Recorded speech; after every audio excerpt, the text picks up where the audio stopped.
What is up, YouTube?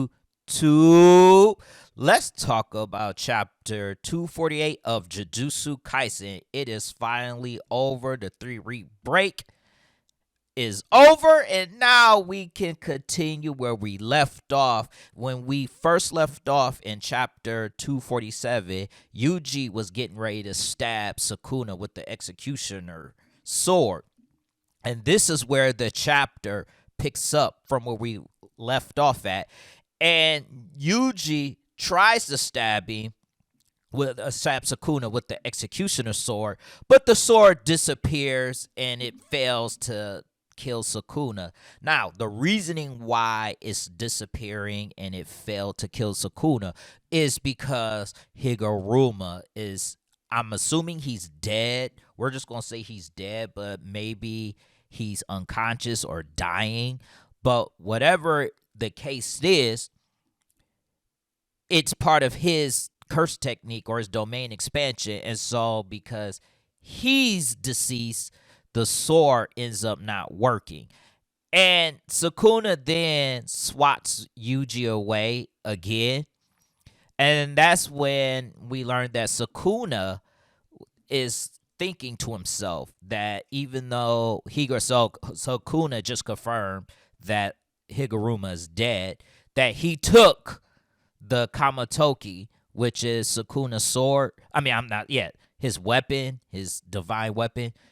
He took that from Sukuna after Judgment used confiscation. So that's actually a cool thing of Higuruma's domain expansion cursing. So if Judgment takes it away and then he dies, he takes the weapon with him. So that's pretty cool. And he's looking at Yuji and he notices that Yuji's stomach was completely healed, which lets Sukuna know that Yuji now knows reverse curse technique. And he notices that Kirara and I think it's Ui, who suddenly appear, end up taking Higuruma and retreating. And Sukuna is confirming that Ui curse technique is teleportation and that he also took Gojo's body. So that's why Gojo's body is no longer there.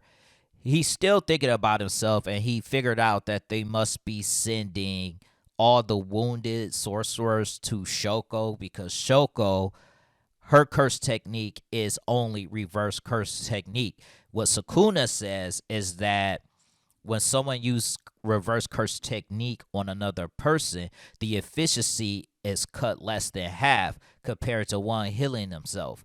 He also states that Shoko's reverse curse is fundamentally different than his and Satoru Gojo's. But we know that Shoko is one of the most skilled reverse curse technique users out there. And I think that Sukuna may not know that. Then again, he might, because he does have Megumi's memories. And another thing that Sukuna is surprised about, in that within 1 month time that Yuji had learned reverse curse technique, so it only took Yuji 1 month to start utilizing reverse curse technique. And he starts to think that maybe he just has some fun with Yuji, but he starts to feel irritated, and he doesn't even know why he's feeling irritated. And this is actually shocking to Yuji, because he notices that in the middle of a fight, Sukuna is all the way spaced out. And that's why Sukuna's just thinking and musing to himself about how he really just disregards the possibility of him being disappointed that Higuruma has died, and that he only thought about satisfying himself, and that playing with people live is the best way for him to kill time until the day that he dies. He never thought about what should be his ideal, and a wish that is more than one's life. And this is something that he had told Jogo back in the Shibuya when he asked Jogo why he didn't use his domain expansion. And Jogo told him that he knew he would lose a domain expansion against Sukuna, which Sukuna laughed at and said only a loser would think like that. He also thinks to himself about how the sorcerer ideas, they're willing to die for their ideas, but their ideas right now is to kill him. And Sukuna wondering why he's upset seeing people trying to seize their ideas when he saw similar people 1,000 years ago. He starts to think that maybe he's the one that is changing compared to everybody else. And that's when he starts to realize that this is all due to Yuji Itadori. Because unlike others, no matter how many times that Sukuna tried to break his soul, Yuji always picked himself back up and continued, which means that Yuji will always come back no matter what, which is proof that Yuji is a natural calamity for curses. Because Sukuna put Yuji through hell when he was in his body. And this makes Sukuna realize that Yuji has an indomitable soul. And he starts to think that even a weakling, that someone that is below his level, can stand up to him with a will as strong as Yuji's. This is what's making Sukuna feels so unpleasant and realizes that this is the source of his irritation. So Sukuna declares that he will take Yuji's ideas and slice them up. Then we see a sudden spark, and a light appears with the Kokogane, who said that a player has added a new rule. And the rule states that Megami Fushiguro now holds the authority to activate the merger between Tengen and humanity. Now, for those who may not understand why this is because Sukuna is inhabiting Megami's body. So because Sukuna is inhabiting Megami's body, Sukuna is technically under Megami Fushiguro. So that's why it acknowledges Megami instead of Sukuna. And we see that Sukuna ends up taking the Kogane and swallows it whole.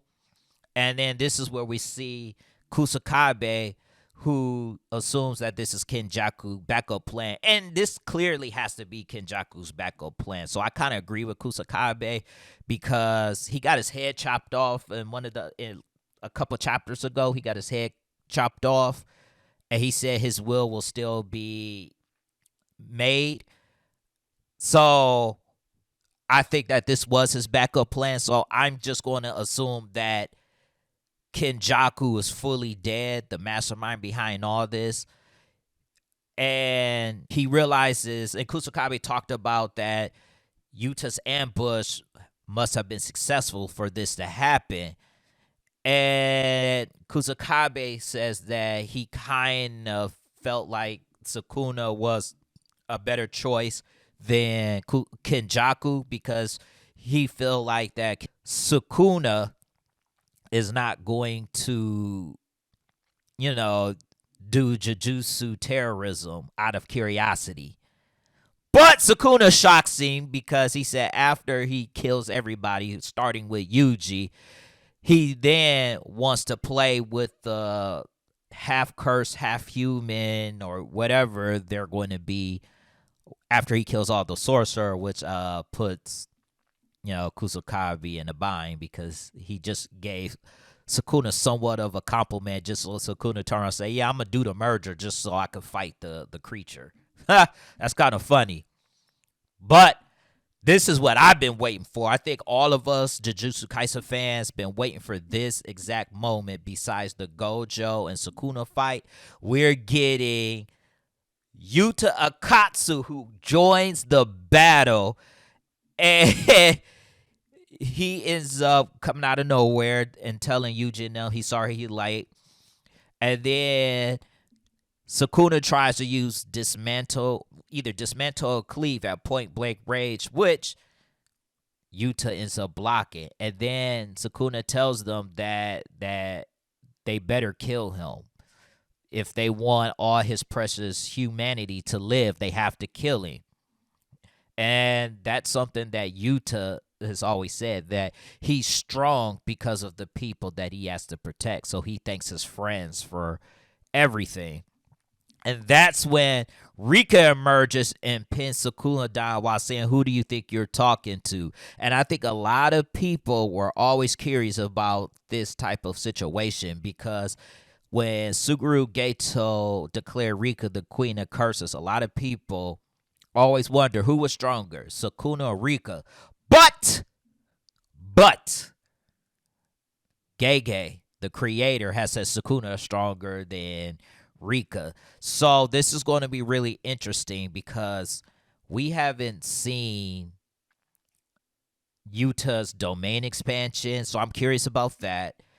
Also, Yuta has the possibility and the potential to use Cleave and Dismantle. Let that sink in. He has that possibility, or he has the potential and possibility to use Sukuna's curse technique, because all Rika has to do is eat the severed hand, and he copies Sukuna's technique, unless he can't because of the binding vow Sukuna put in. I don't know. It said the chapter ends after he says, "So this is the queen," but the chapter ends where it says the king versus the queen of curses. The one who takes the throne will be determined here. So obviously this is the end game, and I can't wait. So I want to try to place y'all bets. Who do y'all got? Sukuna or Yuta and Rika, the queen of curses? Let me know in the comments section down below. And I'll catch you guys on the next one. Peace out, y'all.